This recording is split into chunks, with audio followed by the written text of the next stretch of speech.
Hello, so I am recording this video because I am in a stage on this sculpture where I thought I might show a lesson about how I construct the figure from memory, anatomy, and various other systems.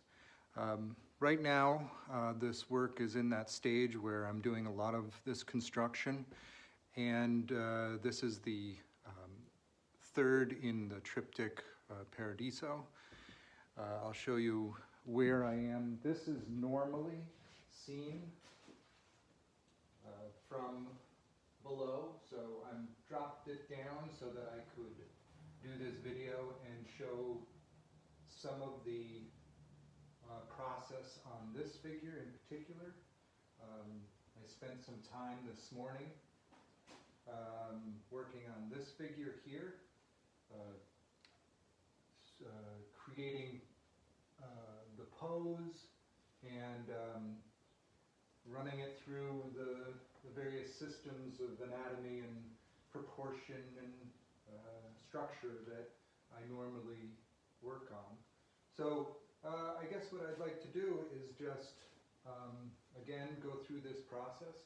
Right now it's been composed. It's within a mass conception, which has to do with these three major forms that are spiraling. And the figures then find their way within that overall mass conception. The poses have been created in that, with the regard to the mass conception. And so I'm pretty well established on the composition. So I'm making this video with the idea that maybe I could pass it on to students. I may or may not post it to Instagram or YouTube. If you're watching this, you know the answer to that. If you're not watching it, you're clearly not cool. So I'm going to go in and start on this one. I'm going to bring the camera in, and I may or may not talk a lot. I'll just show you, but I will tell you when I'm doing something that has something to describe. But I think I would like to do is just show you where I am, and starting with the overall figure and then driving it up to the head. And if this gets really boring, I will of course speed it up. You're always welcome to speed it up as well. And let's see where we go with it. The first thing, I'm just trying to get the camera set up correctly so that I can work and the camera can be there. And this seems right. I'll try not to back into the camera. For the moment, I'm just using simple tools, and usually just a clay knife, a wooden knife, to start diagramming it. As you can see, it's just massed in, just trying to get the pose or the movement, the energy, the gesture, but nothing has been rationalized yet. Nothing has been run through, again, the systems. So obviously, always the first thing we're doing, and you can see I put this in, is the center line. And in this case, the center line, as we work it, let's see, can you see that? Yes, I think so. I'm going to rotate the camera down a little bit. Let's see what happens when I turn. I think that's better. The center line, I always say, is an aspirational line, which means that it is the line that I'm going to model everything towards. So in some ways, after I do my mass conception, I think, where am I, what's the pose, what's the energy? Then I might start trying to think about how that will manifest itself in anatomical structure. And the first thing is that center line, which indicates both a center through that mass or a hypothetical or conceptual line through the mass, but it also in some ways will, as you can see as I go along here, kind of develop the symmetry which is always important to the anatomy.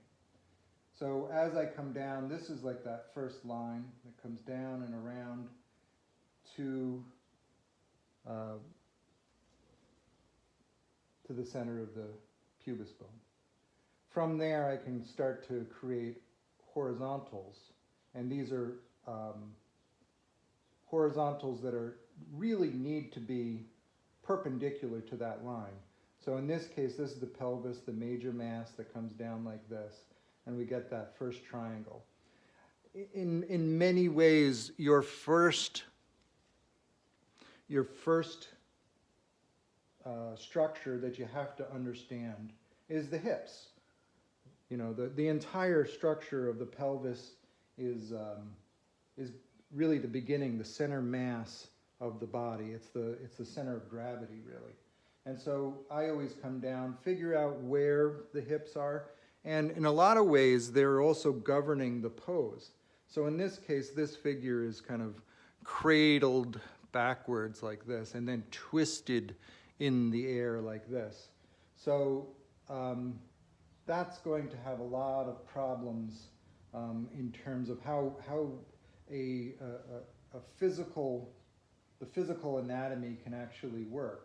So we have to start here, and so this is the first triangle, and the first triangle is governed by the symphysis pubis and the two as is, or the anterior superior iliac spine, which are these bumps here.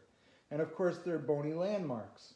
Bony landmarks are always going to be important to the construction of a figure out of your memory. And so in this case, we start here with this triangle, the as is, or anterior, blah, blah, blah. And then, so this triangle proportionally. Off of that is a secondary bony landmark, the greater trochanter. But from here, I'd rather go up and show you where the rib cage. Now, there's a really strong twist, and this is definitely possible. There's going to be compression on this side and pull on that side. So I don't see any problems anatomically where this rib cage is located to where the pelvis is going to be located. But we certainly want to use these construction lines to just make sure that if it is an exaggeration, you know, an exaggeration is going to show a lot more energy. So we will see where it goes. So this line then can come up and through the abdomen here. You really kind of have to ignore most of this for now in order to get up to the sternum, which is really the main line of the entire rib cage. There's other parts of the rib cage that are bony landmarks, but it's really the sternum that comes down to the bottom of the rib cage, about there. But you'll notice that what I'm doing is I'm putting at that center line, and then of course I want to put in perpendicular lines. I'm going to come down to find out where maybe the bottom of the rib cage will land. And the way I look at it is that the sternum is usually about, it's for female or male, it's like maybe 3/4 or up to a full head length. But that has to do with how much you're going to put in the xiphoid process. But let's say 1. I use proportions as a shorthand. You could certainly go through this and really find, nail them down to geometric proportions, or even something that's way more anatomically driven. Has a lot more to do with averages and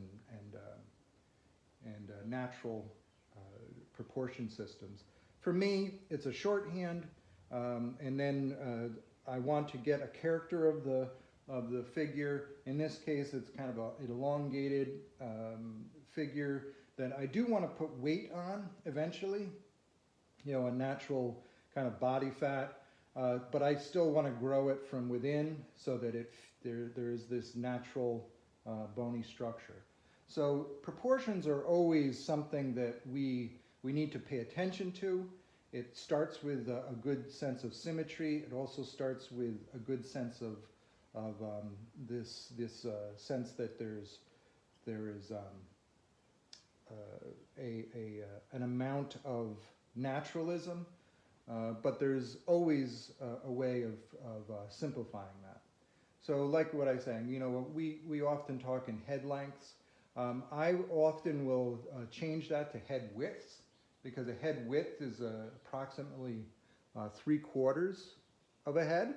So that, and that usually actually is a better measurement in terms of proportion throughout the body. One head width, which was 3/4 of a full head length, one head width is equal to approximately a clavicle, approximately a sternum, approximately the scapula in the back. There's a lot of things. And on top of it, one head width in terms of the overall height of the body is 10. So a width of the head is 10 body lengths, and that's a pretty good measurement. It's not perfect, it's never perfect, but it's a good shorthand. So that head width is something that I use. So let me draw this out a little bit more. So once I have that, now I have to drive it from the sternum up to the head. And you can see that just in terms of my composition, I wanted to have this little inclination or sidal push to the head, which would bring the neck this way, and then there's an actual inclination to the right of the head off of the cervical vertebrae. And so I'm drawing that center line in, but from the front, really, you're not getting much anatomical structure that you're going to see. It's very deep in terms of the cervical vertebrae, or really just in the center of the mass. Really what I'm doing here is I should be drawing something like the center of the skull, the center line of the whole head, which I'm drawing in the center of the mass because I want to see if my compositional thoughts, my compositional gestures are going to be possible anatomically or rationally. And so I'm going to draw those lines in, and then I'm going to probably go back and work it out. So I think I drew this line in earlier, but this is essentially this gridding system. I'm drawing in the center line here, halfway line, and that'll end up being the eyes, and that center line that's going to come around. Now when I do this, I'm going to have to move so you can see the back of the head, and it came down around this way. And then I want to get, again, a nice perpendicular line. Let's put it about here. I put a line in, just like all sketching, you put a line in and then you're critical of it and you judge it. And so that line comes down and around. Okay. And if I go back here, the ear will eventually come off that back line, something like that. I'm sorry, I'm trying to get back over there. Back over here. And then the neck will come out. All this clay kind of has to remain here because I don't work with an armature. Because I want to be able to compose without worrying about where the armature is, and I want armatures sticking out. Usually I compose without an armature. And just really quick, you can see that I leave a lot of clay underneath a neck. On this one that I was working on earlier, you can see that I carved away a lot of the clay, and so I put in the skewers, and I put a little spring on them, You know, you see how I put a little spring on them so it would hold that neck up. But generally when I'm working with an external armature. I'm pointing way down here. That external armature just to hold up that body until the clay dries, and I can hollow all that area, and that way all this will hold together without an armature. But that's how that works. So when I was constructing this figure and this neck and head, I had to cut away all that clay, and I put in those external flying buttresses. I like to call them that. That's exactly what they are, really. Well, actually, structurally, that's not what they are. What they are is just straight up buttresses. Flying buttresses were about putting weight on the outside to hold the walls in. So that's a Gothic architecture stuff. But I like to call them flying buttresses because I'm a nerd. But for now, I'm just going to draw on the surface because I don't need to take this away quite yet. And so from there, I have a good sense of, you know, a nice inclination of the neck. You know, it's going to come down here. Can you guys see that? Yes. And then, let's see, can you see the shoulder? The shoulder comes out. I'm going to have to draw in all that information onto the shoulder. But I usually start here. So again, I'm going to go back. I'm going to go back to here. And what is here is the pit of the neck. The pit of the neck, top of the sternum, is the big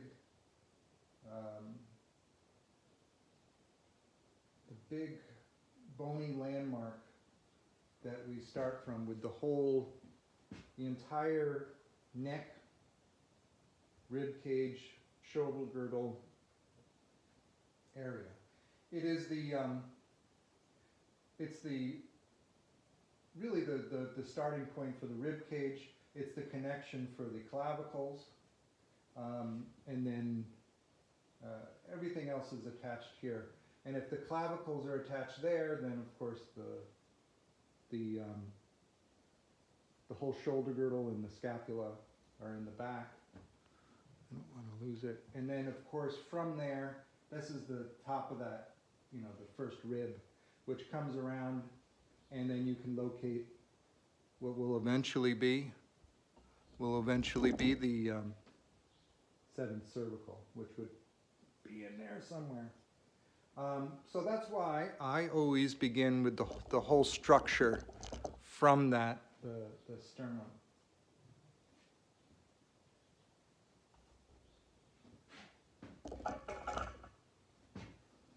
Oh, sorry. I'll edit this off.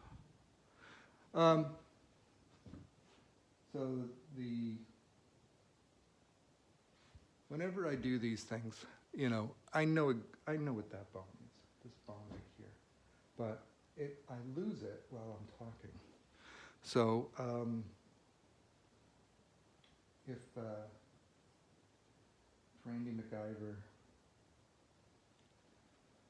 sees this, he's gonna get mad at me, but I forget the bone right there.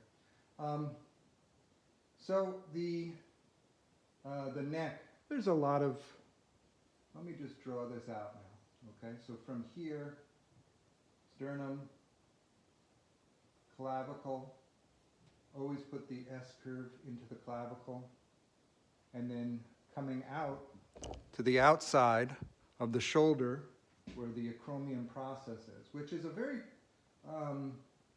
complex structure, but it really turns into, you know, there's two bones that are coming together, and it turns into this square. There will be eventually, you know, muscles that are all coming off of here, but right underneath there is the ball joint for the humerus that's coming down. So going up into the neck, I'm going to add some, I need a little ball of clay to start constructing this.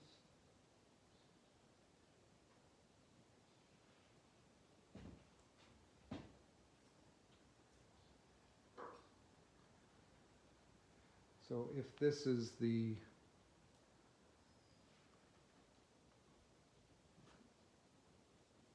so off of here now, I've put breast on here, and I'll take those off in order to construct that rib cage. I'm putting them here because this was meant to be a female pose, and but for now, because I want to get into that stage where I'm really constructing all this from anatomy, I'll take all that off. And by the way, I'm pretty sure that this character is going to be Picarda, which is a character in Paradiso that who was, well, you'd have to read the book, but I'm pretty sure it's going to be Picarda, but it may not be. I'm still in that stage where I know where Beatrice is, and I know where Dante is, I know where St. Peter, but some of these other characters that are really just governed by the mass conception, that I need a figure there, I need that motion there, and it has to do with the overall theme of the work. And I'll turn them into characters, specific characters, as I go along. And that usually works out very well for me if I keep it, I allow myself to change my mind, in other words. Right now, it's a compositional decision about where those figures are and what they're doing. You know, you get a general sense of the life of the work, the composition of the work, the theme, what its meaning is, its basic theme and plot. But then in that, you develop these characters or these figures that work within that plot. And because I'm using a very specific text right from the beginning, I'm using a very complex text for that reason, is so that I have room to really do the work. But if I was just working without a specific text, which I've done a lot, then it wouldn't really matter eventually what figures are which, because it would be not coming from the specific characters developed by Dante. But in this case, I think it's going to be Picarda. So here's my rib cage. We put an arch. I put an arch in the rib cage, but in some cases you might put a downward line like this, which is more accurate. I tend to think in two ways about the rib cage. One is that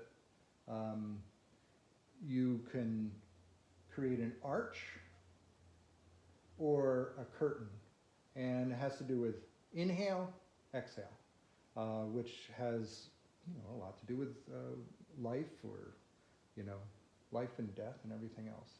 So kind of finding your way with this rib cage, this egg form, is going to be tremendously important to add the work, add the muscle forms. And if we can get this symmetrical, sometimes I'll just put these lines in and these forms in, and I'll dig through just to give a directionality. And if I can do this, given that, and I'm looking for symmetry across, back and forth, which has to do with mass, do I have enough clay here, the same amount of clay here as I have here, and then I move towards volume, which is, really much more about shape.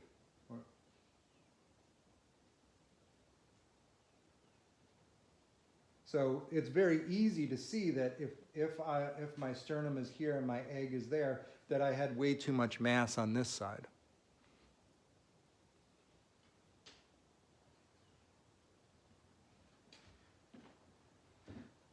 And, I'm going to keep all this hand that's really just, thrown in here with a quick gesture. Mostly because I don't want to break all this clay off. It's in good shape, and I can see past it.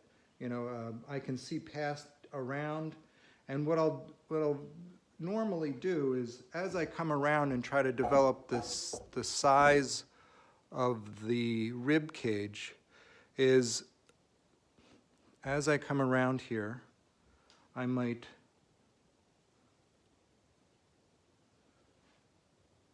first thing I want to do is make sure that up here where the sternum, the pit of the neck is, that it projects through symmetrically to the 7th cervical. There's another figure down here. So what I'm going to start to do is pare back some of this form, which would eventually be hair, but right now I need to really make sure I know where I am. It would be nice to be able to keep this, and if I can project through, then I will. If I don't need to project, in other words, if I can visually be satisfied that I can find the 7th cervical, I won't take all this off. But if I feel like I'm having a lot of trouble constructing and justifying all this space, and the shoulder over on this side as well, then I'll probably have to take this off. I don't normally have to do it, but like I was showing you earlier, is that I do have to occasionally really go back. And that, because that one's going to be Beatrice, I just really wanted it to be right on target. So in this case, I think I can see through it. It's a simpler pose. Maybe it's not a simpler pose, but at the moment I think I can see it. And remembering that it's going to be coming and doing something a lot like this. The rib cage is projected through and then coming out over here. Again, I can kind of look past this second figure, which is propping in some ways this female figure, and I can see through that center line is going to be there. It's going to be projected down, and then, can you guys see this? Way down here is the center of the pelvis or the hips. So now that I've gotten the front side, I need to make sure that I understand where the back side is. So we're going to go back around. This is hard to do on camera because I have to keep moving the camera. I have to move the clay around quite a bit. So going back to the hips, I want to make sure that I can now project through to over here. And of course, this is a difficult thing to do. I'm going to drop the camera down so that you can see the hips. This is a difficult thing to do because it requires a couple things. And I alluded to this earlier. It requires a sense of anatomy. And I'm assuming that before you could do any of this, you've studied anatomy. And you don't have to have a complete sense of anatomy. You have to begin to study anatomy. I still study anatomy, and which means that one of the ways that you get good at anatomy is by making up a figure, and out of memory, out of all these structures. Because when I do that, when I start to develop a shoulder or a hips, one of the first things you realize is how stupid you are. How little I know about that space. So you have to go back to the anatomy books, the anatomy apps, and figure out what you're ignorant about. And so don't be afraid to just jump into it. And this is a great way to learn anatomy, is to force yourself to figure out this whole structure. So going back to this, I'm going to go through here. Now the other thing you need to do when you're constructing a figure is you have to have drawn from the figure. That's both two-dimensionally and three-dimensionally. So what that means is that you've had to have, been in life drawing. You've had to had a model in front of you and worked three-dimensionally in clay. And then a lot of these things will just be intuitive. Like you think, well, that doesn't look quite right, or that looks pretty good, and we're going to leave it there for now.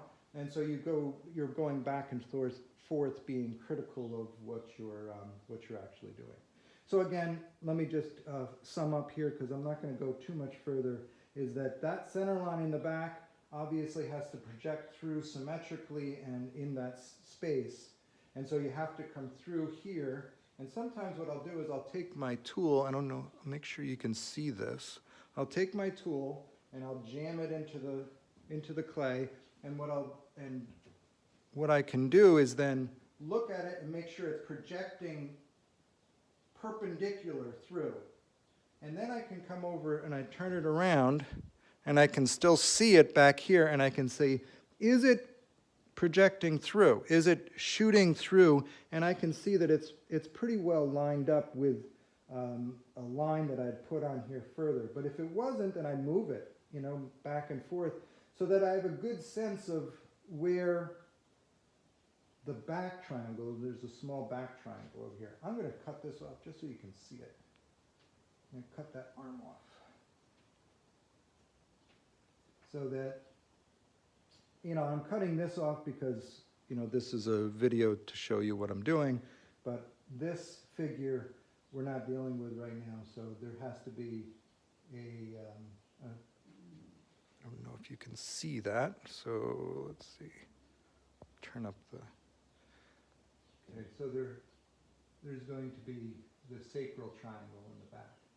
And that is located, again, from what I can see from over here.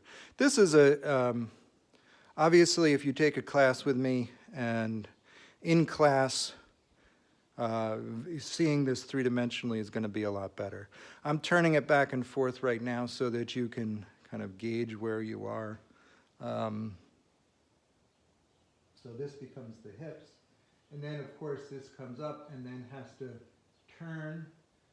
We have a perpendicular here, and that center line turns up this way.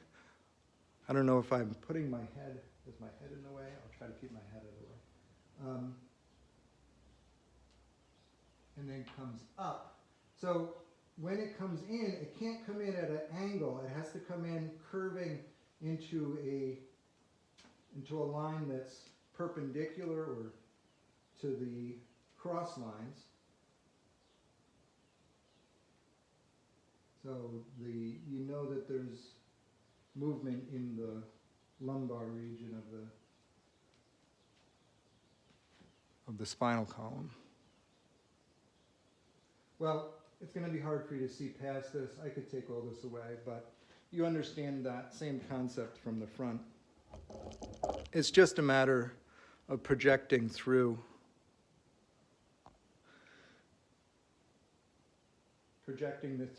this way using these, there's a carpenter's term that these, writhing sticks or something? I don't remember exactly the term, but it's essentially a way of projecting those lines through the form. I'll just notice that it's going directly in. If you were to bend it back and forth one way or the other, you'll know it won't actually do what you're trying to get it to do. You can also put it up like this just to be able to see it and project it through again to the other side. So again, the study of anatomy is going to be ultimately important. Study of where the bony landmarks are and how they are working together. The study of movements or kinesthetics, about where, how these, the joints are going, how they're going to be working together. And their limitations mainly, how far can the arm be twisted? How much can the shoulder be lifted before the scapula moves and such? And where is the actual, one of the things we talk about in anatomy is where the actual movement is. And in this case, on the greater trochanter, the point is that there's a bony landmark out here, but the movement actually comes from deep inside the hip because of the ball joint having that long arm coming in. So all those are things that you would learn from, let's see, Can you see that? You would learn from the study of anatomy. So that's how I work through these things, and it takes a lot longer to work on it. This is a fussy process. In other words, a process that you really need to be patient with and be willing to do the same thing over and over again, to be happy in your studio and happy in front of your clay, and then just enjoy the process. It should be a joyful process. It should not be arduous. If this is the place that you really want to be, in the studio, then you're an artist.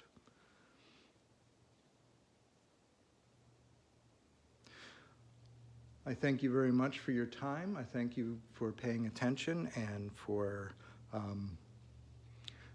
showing. If you've gotten through this, then I really do appreciate your attention. And if you have any questions, you can email me or leave a comment. You know what to do. Thank you.